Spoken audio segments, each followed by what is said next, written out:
Halo teman-teman semuanya, ketemu lagi dengan Prabu di sini, pria antar benua. Kali ini saya coba ajak kalian untuk jalan-jalan ke satu tempat di mana kalau kalian suka dengan suasana abad pertengahan atau medieval age, saya coba ajak kalian pergi ke negara Jerman di kota namanya Rothenburg of the Tauber. Nah, teman-teman, tempat ini sangat romantis sekali.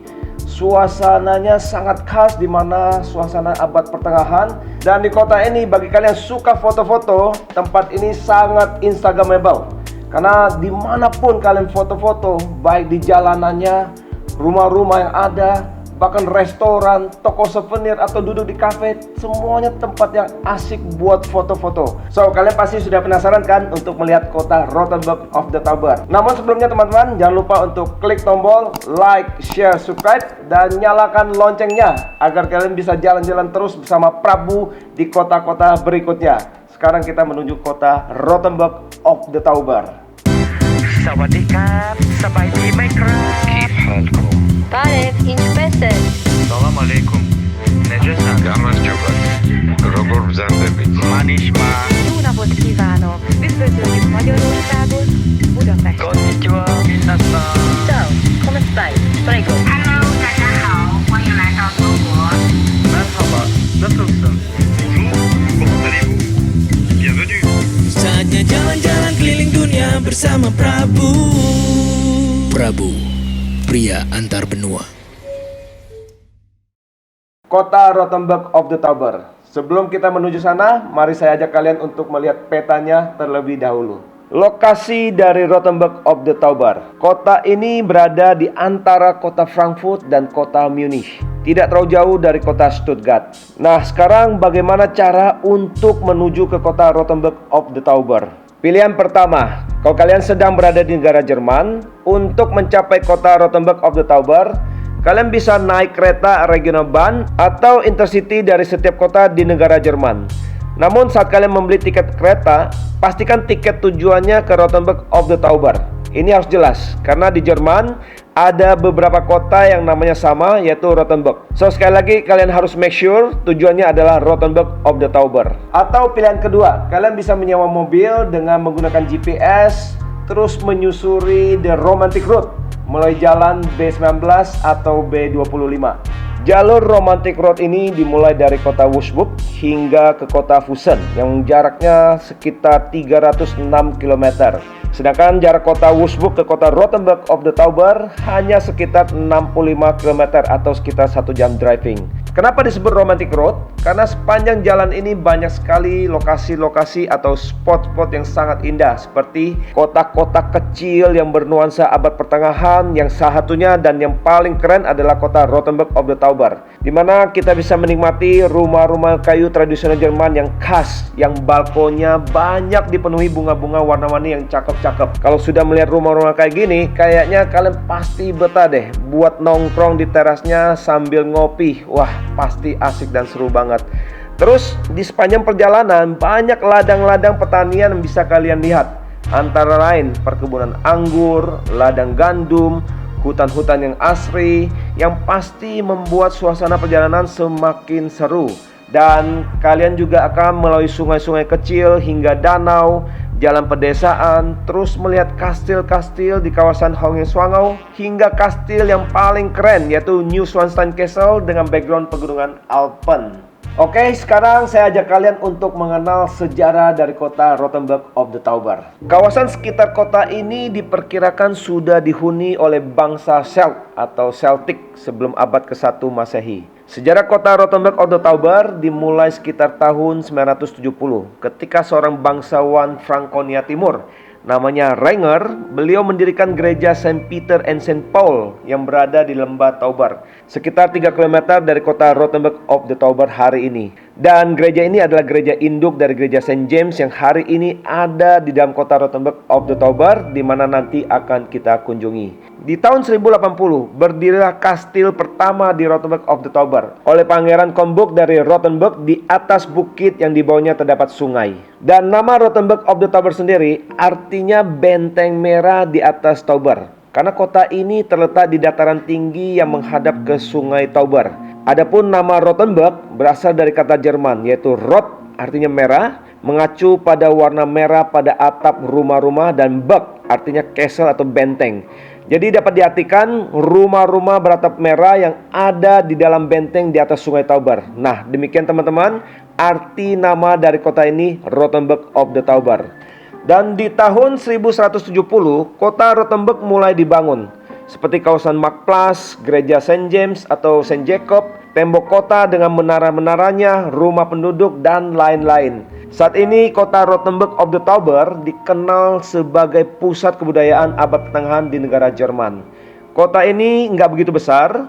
Dari ujung selatan hingga ke ujung utara, kalian hanya memerlukan waktu berjalan kaki sekitar 15 hingga 20 menit saja. Dan saat ini populasinya sekitar 11.243 jiwa dengan luas wilayahnya hanya 41,68 km persegi. Oke teman-teman, saatnya saya ajak kalian untuk walking tour di kota tua Rothenburg of the Tauber. Objek pertama yang kita akan kunjungi adalah Marktplatz. Inilah alun-alun dari kota Rothenburg of the Tauber. Di sini teman-teman, kalian bisa melihat dan merasakan suasana yang sangat ramai sekali.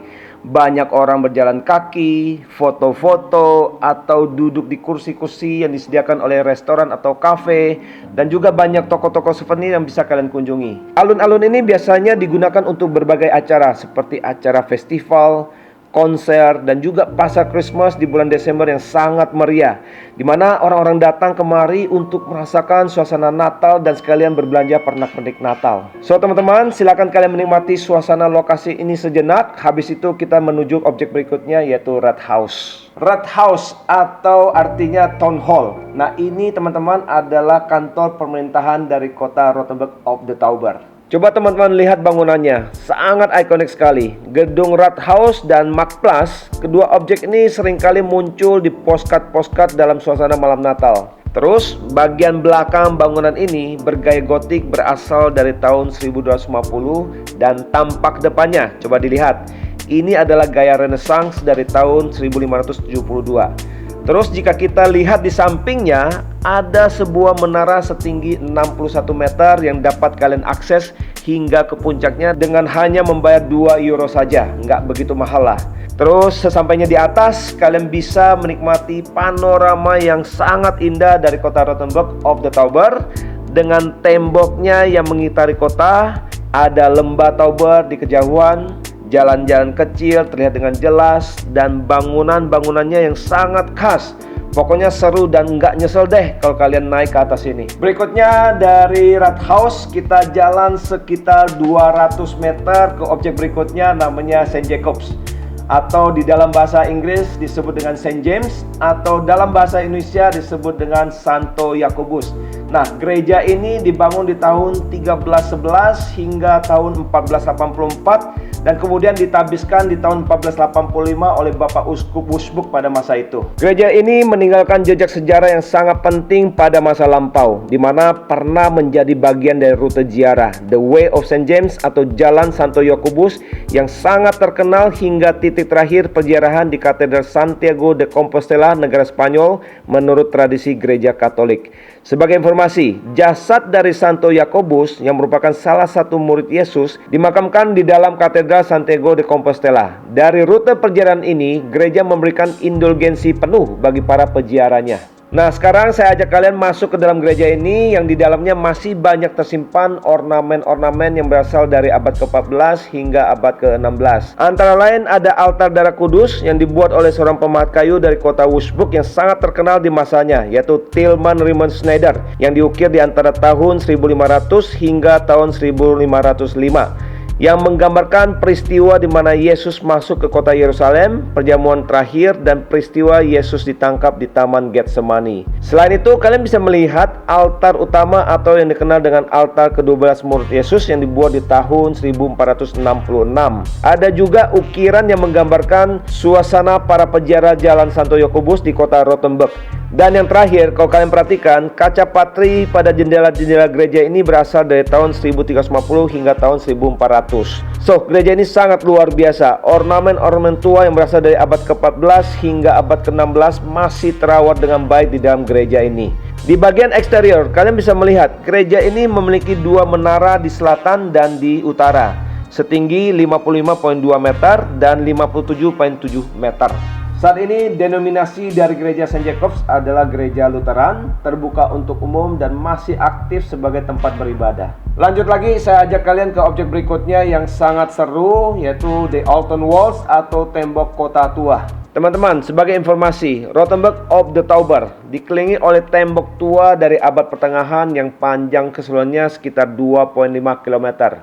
Kalian bisa coba naik ke atas dan jalan-jalan di jembatan yang telah disediakan untuk merasakan suatu sensasi atau suasana yang membawa kalian seolah-olah berada di dunia peradaban di abad pertengahan. Can you imagine? Amazing banget kan? Dan selanjutnya kita menuju ke lokasi berikutnya, yaitu Plon Plain. Ini adalah satu rumah yang sangat tipikal dari abad pertengahan dan menjadi salah satu ikon kota Rothenburg of the Tauber. Sudah banyak sekali film-film terkenal yang menggunakan bangunan ini sebagai inspirasi dalam pembuatannya. Nah, sekarang saya ajak kalian melihat posisi rumah ini. Rumah ini diapit oleh dua gerbang masuk yang memiliki menara yang menjulang tinggi. Gerbang kiri namanya Siebersturm dan yang kanan namanya Kobelzellerturm. Rumah Plon Plain ini sering muncul di postcard atau iklan yang berkenaan dengan kota Rothenburg of the Tauber. Bahkan menjadi sumber inspirasi dari bangunan abad pertengahan dalam pembuatan film-film antara lain Pinocchio di tahun 1940, video game berjudul Tekken Tag Tournament 2, video klip animasi dari Lil Dickies yang berjudul Earth, juga film animasi Jepang yang berjudul Little Snow Fairy Sugar di tahun 2001 dan lain-lain. Kota Rothenburg of the Tauber ini sering sekali dipakai sebagai lokasi pembuatan film seperti film Harry Potter and the Deathly Hallows Part 1 di tahun 2010 dan Part 2 di tahun 2011. Perjalanan berikutnya kita mengunjungi sebuah museum, tapi ini bukan museum biasa. Medieval Crime Museum. Inilah museum yang saya maksudkan. Museum ini menampilkan suasana pada abad pertengahan di mana orang-orang dihukum dengan berbagai macam alat hukuman yang digunakan pada masa itu. Bagaimana? Mau coba lihat? Di dalam museum ini ada sekitar 5.000 koleksi alat hukuman yang digunakan pada abad pertengahan di negara Jerman atau sebagian besar negara-negara pada masa itu, seperti alat penghancur jempol, alat penarik kaki dan kepala sampai persediaan tulang hingga patah, alat pasung kaki, alat pasung leher, dan lain-lain. Ada juga ruangan yang berisi alat-alat untuk menghukum mati terpidana seperti pedang, kapak, tali untuk hukuman gantung, topeng penutup muka terpidana, dan lain-lain, yang rasanya sangat tidak manusiawi, namun hal ini lazim di masa itu. Ngeri banget ya. Nah, sekarang saya coba ajak kalian pergi ke museum lainnya yang lebih asik dan lebih happy. Namanya The German Christmas Museum, di mana di tempat ini kalian bisa mengenal sejarah tentang pohon Natal dan dekorasi-dekorasinya. Terus kita juga bisa mengenal tradisi orang-orang Jerman, bagaimana persiapan mereka sebelum merayakan Natal pada zaman dahulu, dan kebiasaan dari tiap-tiap region di negara Jerman saat merayakannya. Nah, disinilah kita akan mendapatkan informasi semuanya itu. Lalu kita juga akan dijelaskan dan diajak untuk mengenal cara pembuatan pernak-pernik Natal yang terbuat dari kayu dan blowing glass atau gelas tiup. Tentunya kalian juga bisa berbelanja souvenir Natal di tempat ini. Museum ini dibuka sepanjang tahun dan ada biaya masuknya. Untuk orang dewasa biayanya 4 euro, untuk anak-anak 2 euro, dan ada paket family untuk 2 dewasa plus anak di bawah 14 tahun yaitu 7 euro. Dan museum ini dibuka dari jam 11 pagi hingga jam 4 sore. Bagi kalian penasaran, katanya ada kastil yang dibangun di awal berdirinya kota Rothenburg of the Tauber di tahun 960.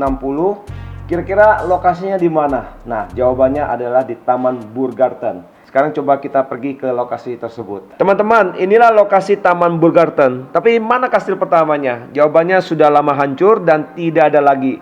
Nama kastilnya adalah Stauffenberg. Tetapi kalian tidak perlu kecewa. Saya akan ajak kalian ke satu lokasi lainnya yang berdekatan, agak sedikit atas, yaitu Burgtor. Di mana disinilah lokasi yang paling tepat untuk menikmati panorama dari dalam area benteng Rothenburg of the Tauber untuk melihat keluar, termasuk ke lembah Tauber, desa lain di sekitarnya seperti desa Detwang, dan minimal masih bisa menikmati sebuah kastil kecil namanya Toppler Castle yang dibangun di tahun 1388 dan pernah menjadi sebuah rumah tinggal, juga merupakan bagian dari benteng kota Rothenburg of the Tauber milik mayor terkenal pada masa itu yang namanya Hendrik Tobler. Dan sekarang acara terakhir di kota Rothenburg of the Tauber, yaitu menikmati suasana kota yang santai dan romantis. Di waktu ini teman-teman bisa menghabiskan waktu yang ada dengan jalan-jalan santai, mengitari semua lorong jalan, kemudian foto-foto sepuasnya, mampir ke toko-toko untuk berbelanja souvenir dan makanan, dan jangan lupa singgah di salah satu kafe yang nyaman untuk menikmati suasana kota Rothenburg of the Tauber yang santai dan romantis. Demikian teman-teman jalan-jalan seru kita di kota Rothenburg of the Tauber. Dan sekarang ada beberapa tips yang perlu kalian ketahui. Pertama, kita bicara visa. Untuk datang ke negara Jerman, kalian harus apply visa Schengen. Kalian tinggal unduh form aplikasi di website kedutaan Jerman atau negara anggota Schengen lainnya. Dan proses visa Schengen kurang lebih 10-14 hari kerja. Kedua, kita bicara cuaca. Negara Jerman memiliki 4 musim, yaitu musim dingin, musim semi, musim panas, dan musim gugur dengan iklim sedang. Pada musim panas, umumnya nyaman dan tidak terlalu panas, dan kelembaban udaranya pun secara umum rendah. Sesekali turun hujan di akhir musim gugur dan di musim semi. Sedangkan kalau di musim dingin biasanya turun salju. Rekomendasi saya, datanglah di bulan-bulan yang nyaman, yaitu di akhir Maret hingga di bulan Oktober, di mana udaranya sangat nyaman, atau datang sekalian di periode Natal untuk merasakan suasana Natal yang khas orang-orang Jerman di kota Rothenburg of the Tauber. Hal ketiga, kita bicara keamanan. Kota Rothenburg of the Tauber adalah kota yang nyaman dan aman. Banyak sekali turis-turis yang datang ke sana setiap tahunnya. So, kalian tidak perlu ragu, datang saja ke kota Rothenburg of the Tauber. Hal yang keempat, kita bicara makanan. Di kota ini banyak sekali pilihan restoran-restoran yang menyajikan makanan-makanan khas Jerman yang lezat-lezat. Antara lain menu sosis bratwurst dan pork knuckle. Catatan, buat teman-teman yang menggunakan makanan halal, jika kalian berada di kota ini mesti ekstra teliti, karena banyak sekali menu makanan Jerman yang menggunakan bahan pork. Hal yang kelima, kita bicara lokasi bermalam. Kota Rothenburg tidak terlalu besar dan hotelnya banyak sekali ada di dalam. Namun rekomendasi dari saya, kalian harus pilih hotel yang tidak terlalu jauh dari pintu gerbang. Karena kalau kalian bawa koper kecil, kalian tinggal tarik sedikit saja sudah tiba di dalam hotel. Hal yang terakhir, kita bicara mata uang. Negara Jerman menggunakan mata uang euro. 1 euro sama dengan 17.646 rupiah. Namun teman-teman harus mengecek rate-nya kembali sebelum hari keberangkatan. Demikian teman-teman jalan-jalan seru kita di kota Rothenburg of the Tauber. Kalau kalian suka dengan video ini, silakan untuk like, share, subscribe, dan nyalakan loncengnya. Dan bagi kalian yang penasaran kota mana yang ingin kalian kunjungi untuk saya bahas di video berikutnya, silakan komen di bawah. Saya Prabu, pria antar benua.